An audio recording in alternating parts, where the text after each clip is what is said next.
Hello friends, welcome to my YouTube channel Faiz Mastana. दोस्तों, आज की इस वीडियो पर हम लोग देखने वाले हैं सेमेस्टर 5 का पॉलिटिकल साइंस कोर 12 पेपर का।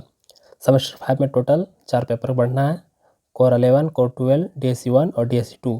तो ये पॉलिटिकल साइंस का है कोर 12 पेपर का क्वेश्चन पेपर, और ये 2020 का 23 से इसका सेशन है। टोटल देखते हैं, फुल मार्क्स 80 नंबर का है। और यहाँ पर क्या है, परीक्षार्थी यथासंभव अपने शब्दों में ही उत्तर दे।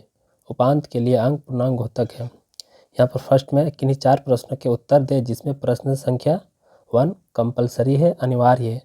जो 1 क्वेश्चन है जिसमें MCQ आता है, 1 में 2 भाग है, एक ए में MCQ है और बी में है छोटा छोटा शॉर्ट नोट्स बी। तो फर्स्ट में MCQ देखते हैं। यहाँ पर फर्स्ट क्वेश्चन है, व्यवस्था उपागम किस नाम से जुड़ा है? तो इसका आंसर होगा, यहाँ पर बहुत सारा ऑप्शन दिया हुआ है। ए में है अमंड एम पोलेव, बी में है ईस्टर्न, तो इसका आंसर होगा बी ईस्टर्न।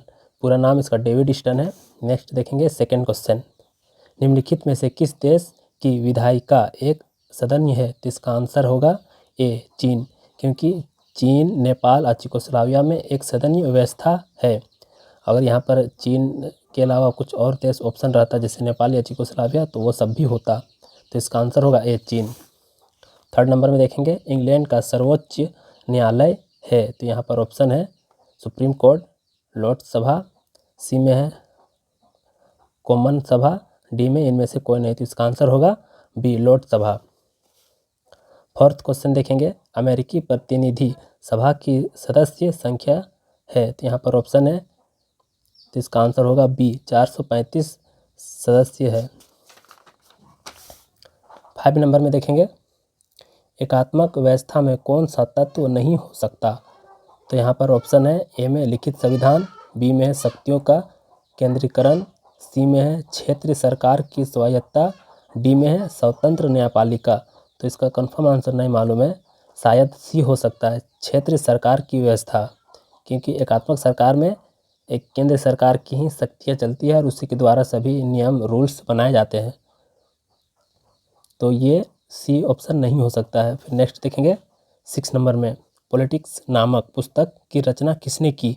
तो इसका आंसर होगा ए अरस्तु।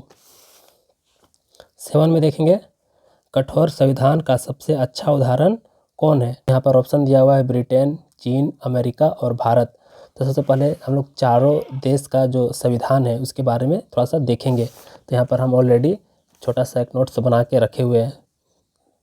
तो फर्स्ट में है ब्रिटेन। ब्रिटेन का संविधान प्रकृति में लचीला है और इसे आसानी से संशोधित किया जा सकता है। यह सामान्य कानून और संवैधानिक कानून में अंतर नहीं किया जा सकता, अर्थात संशोधन उसी सामान्य संसदीय प्रक्रिया से किया जाता है जिससे सामान्य कानून बनाए जाते हैं। तो ब्रिटेन का जो कानून है, उसका संविधान है, वो लचीला है, ये नहीं हो सकता है। यहाँ पर पूछा है कि कठोर संविधान में सबसे अच्छा उदाहरण, तो अब नेक्स्ट ये तो नहीं होगा ब्रिटेन। सेकंड बी में है चीन का, देखते हैं। चीन का संविधान संवैधानिक दृष्टि से कठोर है। संविधान में संशोधन राष्ट्रवादी द्वारा किया जाता है जो सामान्य कानूनों का निर्माण करती है, परंतु सामान्य विधि निर्माण व संविधान में संशोधन की पद्धति अलग अलग है। राष्ट्रवादी कांग्रेस सामान्य कानून का निर्माण करती है, सामान्य कानून साधारण बहुमत द्वारा करती है। जो चाइना का संविधान है, चीन का, वो संवैधानिक दृष्टि से वो कठोर है, लेकिन इसमें सामान्य कानून है वो राष्ट्रवादी द्वारा किया जाता है। और जो विधि निर्माण संविधान संशोधन प्रक्रिया है वो अलग अलग राष्ट्रवादी द्वारा किया जाता है। राष्ट्रवादी है वो अलग अलग बहुमत द्वारा चुनकर आते हैं। सेकंड सी में देखेंगे, संयुक्त राज्य अमेरिका का। संयुक्त राज्य अमेरिका का संविधान कठोर है, लेकिन अमेरिकी कांग्रेस के द्वारा जिस प्रक्रिया के आधार पर सामान्य कानूनों का निर्माण किया जाता है उसी प्रक्रिया के आधार पर संवैधानिक कानून का निर्माण होता है। संविधान में संशोधन का कार्य नहीं किया जा सकता, तो शायद इसका आंसर सी हो सकता है, अमेरिका का कानून, अमेरिका का संविधान, ये इसका आंसर हो सकता है। फिर देखेंगे डी में भारत का संविधान कठोर है क्योंकि इसे केंद्र या राज्य सरकारों द्वारा बदल नहीं सकते। इसमें संशोधन प्रक्रिया कठोर है क्योंकि संशोधन केंद्र और राज्य की संयुक्त कार्यवाही द्वारा किया जा सकता है। राज्य के पास संशोधन की शक्ति है लेकिन अनुसमर्थन की प्रक्रिया से जुड़ी है। तो डी भी थोड़ा कठोर है लेकिन इसका अच्छा उदाहरण नहीं है, तो इसका आंसर हो सकता है सी, अमेरिका का। कंफर्म नहीं मालूम है पर हो सकता है अमेरिका। फिर नेक्स्ट देखेंगे 8, निम्नलिखित में से किस देश में प्रत्यक्ष प्रजातंत्र है? तो इसका आंसर होगा ब्रिटेन, बी में है चीन, सी में अमेरिका और डी में है स्विट्जरलैंड। तो इसका आंसर ब्रिटेन नहीं होगा, डी होगा स्विट्जरलैंड, क्योंकि स्विट्जरलैंड में प्रत्यक्ष प्रजातंत्र है। तो नेक्स्ट देखेंगे 9 नंबर, अमेरिका का सर्वोच्च न्यायालय किस नाम से जाना जाता है? जो अमेरिका का सर्वोच्च न्यायालय उसे किस नाम से जाना जाता है? तो इसमें भी हमको कन्फ्यूज़न है। यहाँ पर सर्वोच्च न्यायालय को सर्वोच्च न्यायालय के ही नाम से जाना जाता है। अगर कोई और नाम से जाना जाता है तो प्लीज़ कमेंट करके जरूर बताएं। फिर नेक्स्ट देखेंगे 10 नंबर में, तुलनात्मक राजनीतिक का जनक किसे माना जाता है? तो इसका आंसर होगा सी, अरस्तु को। ये एमसीक्यू क्वेश्चन खत्म हो गया ए।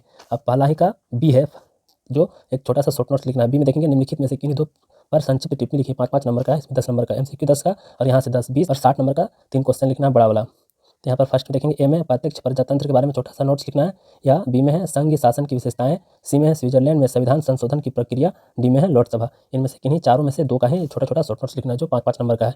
अब देखेंगे second number B, second number में तुलनात्मक राजनीति के अर्थ एवं क्षेत्र की विवेचना करें। थर्ड में है तुलनात्मक राजनीति के अध्ययन के संरचनात्मक प्रकार्यात्मक उपागम का आलोचनात्मक परीक्षण कीजिए। 4 में है अमेरिकी राष्ट्रपति की शक्तियां एवं स्थिति का परीक्षण कीजिए। 5 में ब्रिटेन कामन सभा के अधिकार एवं शक्तियों का वर्णन करें। 6 में है अमेरिकी न्यायिक व्यवस्था के न्यायिक पुनर्विलोकन पर एक निबंध लिखें। 7 में है ब्रिटिश क्राउन की शक्तियों पर स्थिति का परीक्षण कीजिए। 8 में है स्विट्जरलैंड के प्रजातंत्र के क्रियान्वयन का वर्णन करें। तो ये इनमें से किन्हीं 3 का आंसर देना है, क्योंकि 20 नंबर का है तो इधर 60 नंबर हो गया, और एमसीक्यू 10 50 और छोटा सा शॉर्ट नोट्स 10, 60 नंबर 80 नंबर हो गया, टोटल 80 नंबर का है। और ये वीडियो अच्छा लगा हो तो प्लीज़ लाइक करें और दूसरों के साथ शेयर करें, और ऐसा ही वीडियो आप देखना चाहते हैं तो हमारे चैनल को सब्सक्राइब कर सकते हैं। फिर से एक दूसरे क्वेश्चन पेपर के साथ एक दूसरी वीडियो के साथ मिलते हैं, तब तक के लिए गुड बाय।